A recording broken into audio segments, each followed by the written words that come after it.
HASGAS. Go. Electrical Systems, Airborne. Go. Ground. Go. Facility. Go. RFFTS. Go. Flight Control. Go. GCQ. Go. Operations Support. Go. COM. Go. Umbilicals. Go. ECS. Go. Redline Monitor. Go. Quality. Rick, go. Op Safety Manager. Go. Relay Safety Officer. Go. Vehicle System Engineer. Go. Anomaly Chief. Go. Range Coordinator. Clear to proceed. Launch Director. You have permission to launch. Proceeding with the count. ALC, verified T0 is set for 0403 Zulu. Verified.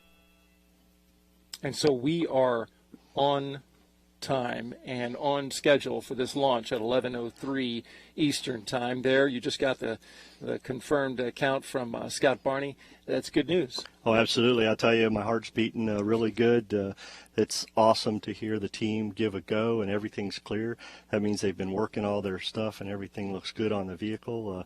Targeting an 11:03 p.m. Eastern time liftoff. I can't tell you how excited I am to hear that poll. That's right.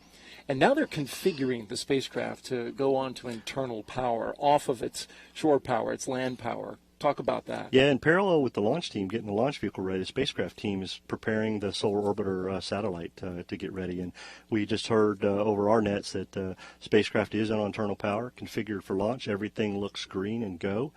So we've heard from the spacecraft and from the launch vehicle that things look really good tonight to get Solar Orbiter off the ground. That's a beautiful thing to hear on the net, that we're moving forward and working no issues. And now Tim Dunn's NASA's launch director will begin to look at his team and conduct his portion of the business. Yes, he'll check in with his NASA chief engineer Dave Solberger and LSP Chuck Duvall and make sure the NASA team is ready to support and proceed forward. So we'll hear how things go. It's a beautiful evening outside. If you are in the area and ready to watch this rocket launch, it's going to be a beauty. We've got a full moon tonight here in Florida and across the area. And as well, we're going to see this beautiful launch.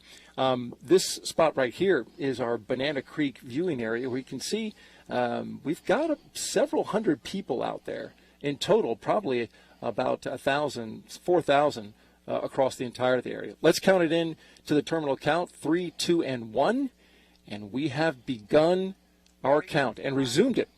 We are now 3 minutes and 53 seconds away from liftoff. That's correct. And we did hear our NASA launch manager, Tim Dunn, say that the NASA team is go. He reported that out to ULA's launch director, Lou Mangieri. And so that's a good call out for us, too, to hear that the vehicle is ready to proceed tonight. And as you said, that was a beautiful sight of the Atlas out there on the pad. And things are looking really well for an 11:03 liftoff this evening. And this is, you mentioned this earlier about the configuration with that one solid rocket booster on the side. Sometimes people have asked, how does that work with having one booster on the side of the rocket?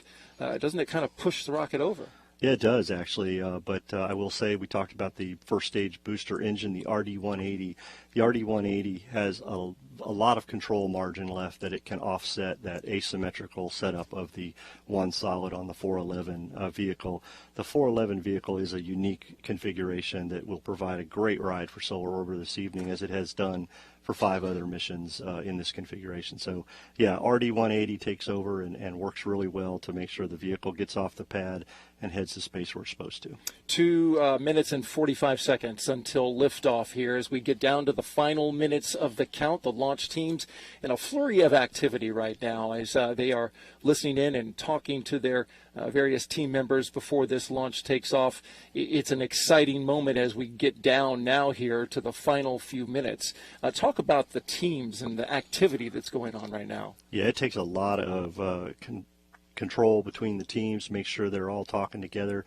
They're actually preparing their final preps of getting the tanks to flight pressures, getting all the valves in the right position, making sure avionics is ready to go and the vehicle is all green as it continues to be topped off, and basically putting that last little bit of fuel into the tanks for Centaur and booster. And things are going well. Vehicle has to go on internal power just prior to liftoff, and so the team is continuing to work all of that as they get ready for liftoff at 11:03. Very good. And the count now going under 1 minute and 40 seconds. Let's 137. listen in as the activity begins to pick up on the FTS on. countdown net.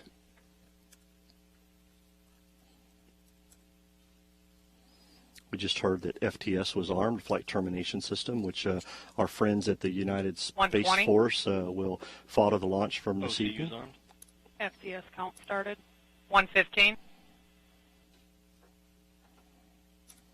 110. Vent valves locked. Locking the vent valves will bring the booster tank and T-minus tanks 1 up to minute. flight pressure, getting everything ready for Range green. launch this evening. We just heard from the range officer that the range is green and ready to move forward. The range is green. That is a big step moving forward. Everything's clear. Basically mean there is no nothing to impede launch, nothing out there in the T-minus water, 40 seconds. nothing out there in the air.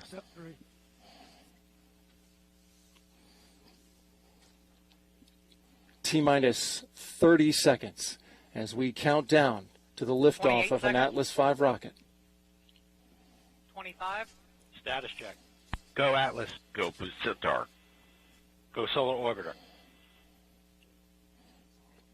There you heard the final status check for booster Centaur and the spacecraft.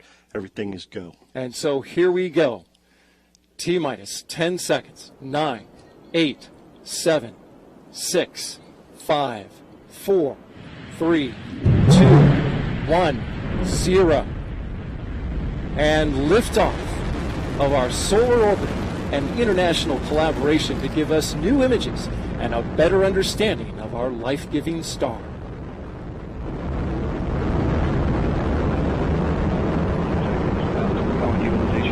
Listening now, you hear the voice of Patrick Moore, ULA's launch commentator. Now 25 seconds into flight. Chamber pressure on the SRB looks good. Engine operating parameters on the RD-180 also look good. Good report so far. Atlas V And at beginning to 35 pitch seconds over. in, vehicle is completing the pitch over maneuver. Now 41 seconds into flight. 45 seconds into flight, everything is looking good. We heard that the RD-180 engine was operational. RD-180 nominal. throttling down slightly as expected, and engine response looks good. I'm going to pull those engines down for just a little bit as we Vehicle's now passing anticipate Mach 1 max at Q. 5.5 supersonic.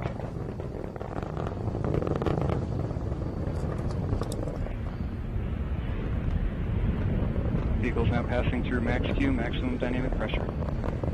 At maximum dynamic pressure is the period of maximum mechanical stress on the rocket because it's reached its highest velocity and resistance created by the Earth's atmosphere. Back up to full thrust as expected. Made it through and they're throttling back up. And standing by for SRB burnout.